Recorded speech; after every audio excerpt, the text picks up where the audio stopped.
What's up, YouTube? This is my review of the authentic versus replica thermal map Foamposites. Alright, I'll let you look at it first and you can decide which is replica and which is authentic. Not a bad shoe. Alright, so the replica is on the left and the real one is on the right. So I'll just start off with, you can't see on the camera, but first of all, the mapping on here, if you look, this is darker than this. So that's the first way you can tell.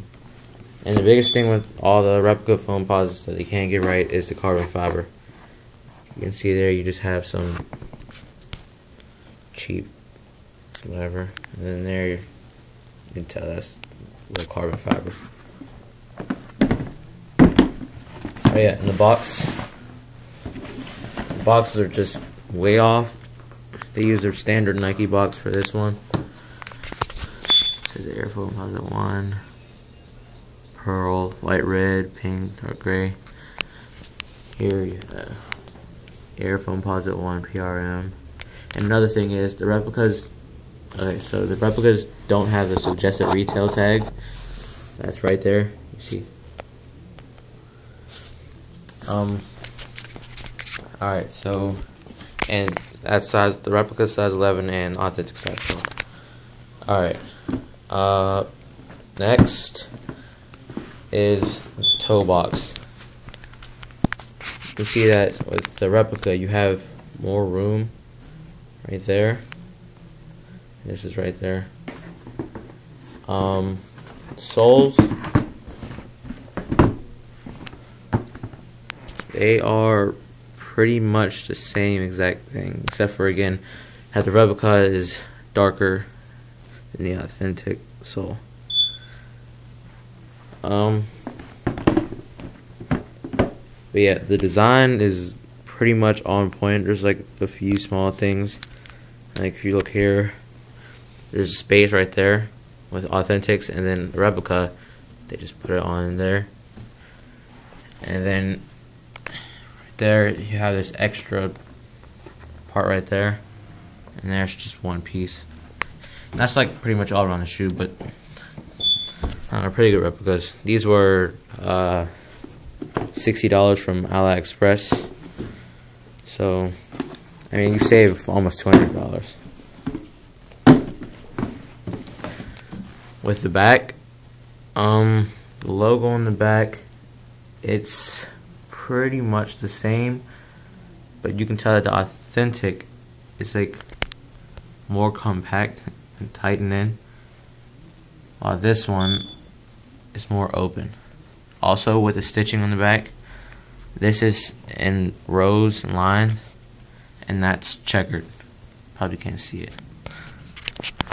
Also on the back, there's nothing back here, and there you have those two parts right there.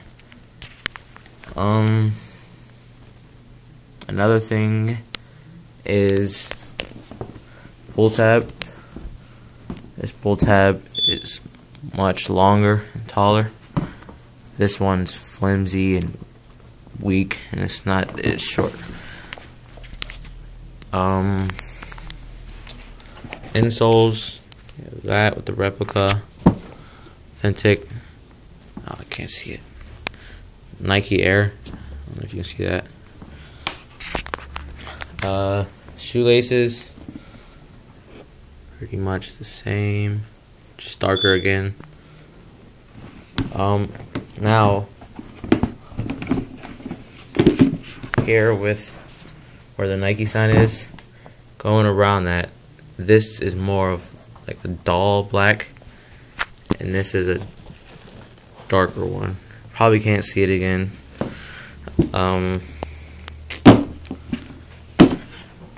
Yeah, so if you're just looking at it, you wouldn't be able to tell unless you see the carbon fiber.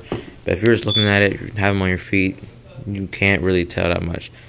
But if you have them in your hand, this is like the replica is so much more light. Like you can just tell by the weight of the shoe. Also, you can see if I squeeze this shoe, it easily bends. With the Authentic, it's firm. I'm squeezing it as hard as I can. It's not moving. Maybe up top you get a little bit, but not really anything. So I'm just saying, if you're doing it for basketball, you definitely go with the Authentics.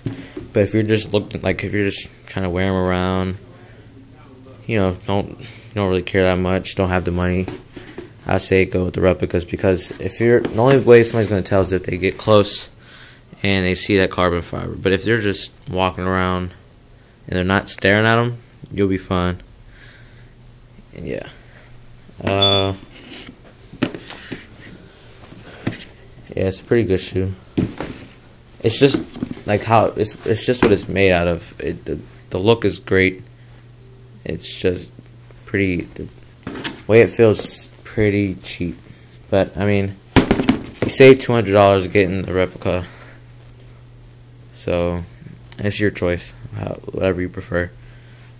And yep, that's it for my review of the replica versus Authentic thermal map Foamposite ones.